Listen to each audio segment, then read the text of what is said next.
And for more, we are joined now by Baik Tae-ung. He's a professor of law and director of the Center for Korean Studies at the University of Hawaii at Manoa, and he is speaking to us from Seoul. Well, thanks for joining us this evening, Professor.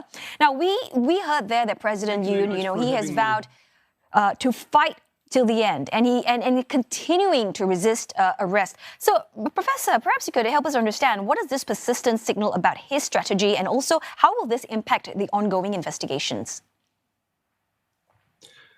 Currently, President Yoon and his legal team considers that the martial law declaration and all the subsequent activities led by President Yoon and his camp were legal and justified, and they are claiming that the reason for those martial law declaration and also the subsequent activities led by the National Assembly are against the law or not following the proper legal structure and also procedural law. Today, the Corruption Investigation Office for high-ranking officials is trying to execute the arrest warrant that was issued 3 days ago.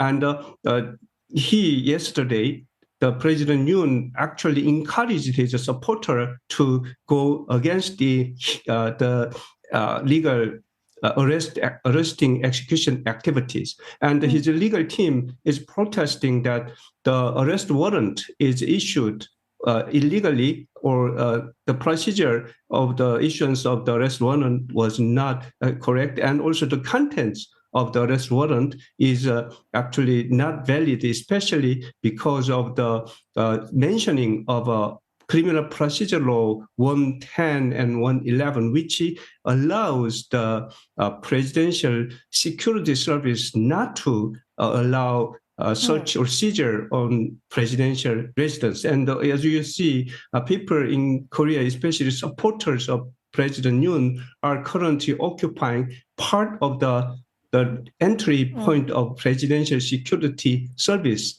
trying to stop the official execution of arrest warrant. So, Professor, exactly picking up what you're saying, that Yoon's legal team, they're arguing that they don't have the case, to request this arrest warrant.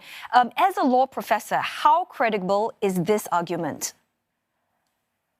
I don't think, first of all, they have any legal ground to protest against this lawful arrest warrant, because arrest warrant was issued legally by the coordination committee that are composed of police central investigation unit and also the CIO, along with the military investigation unit, and it was issued by a prosecutor with the proper arrest warrant documentation. Even if they can argue that some of the contents of the arrest warrant is not valid, still they should follow the regular procedure, and later on they may go against it by filing a proper claim again in the court.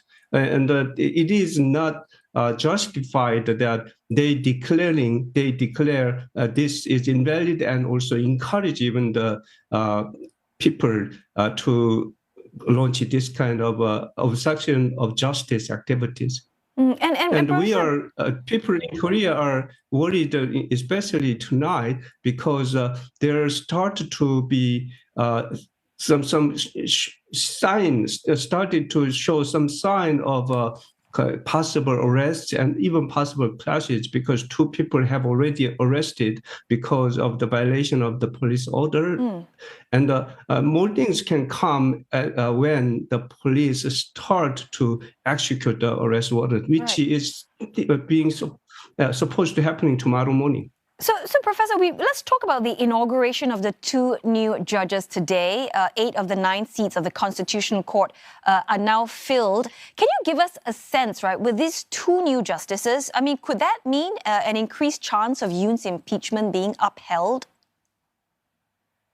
Yeah, in my opinion, this impeachment case is a much easier case than other impeachment cases in the past in Korea, like against President Roh Moo-hyun or President Park Geun-hye, because there are plenty of evidence of a violation of a constitution and another law by the president, and therefore, even if the composition, I mean, the numbers of a constitutional court justices are not, full 9 people.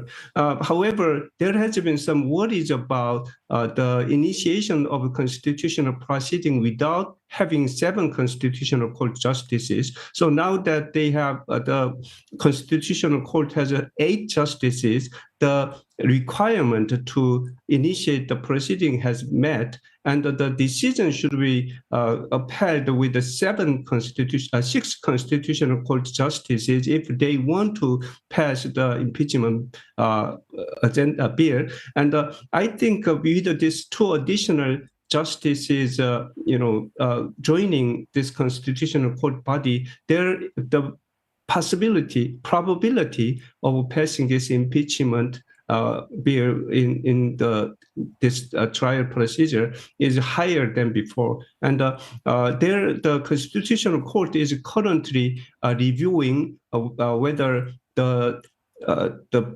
acting president, vice prime minister's decision not to appoint one constitutional court justice is valid or not, and if the constitutional court come up with a decision to add one more constitutional court justice to make the whole 9-member panel in place, probably the impeachment proceeding will go more smoothly. And I guess that impeachment proceeding will eventually end up with the firing of the current President Yoon. Well, we'll hear your insights loud and clear. Thank you so very much for your time and thoughts, Professor Baik Tae-ung from University of Hawaii at Manoa.